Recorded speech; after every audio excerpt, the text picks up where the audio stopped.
The Mother Bird by Walter de la Mare. Through the green twilight of a hedge, I peered, with cheek on the cool leaves pressed, and spied a bird upon a nest.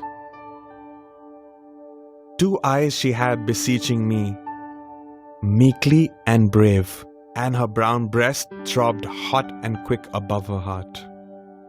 And then she oped her dagger bill. 'Twas not a chirp, as sparrows pipe at break of day. 'Twas not a trill, as falters through the quiet even.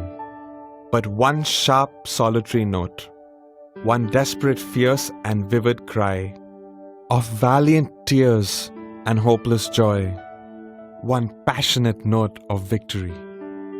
Off like a fool afraid I sneaked, smiling the smile the fool smiles best, at the mother bird in the secret hedge, patient upon her lonely nest.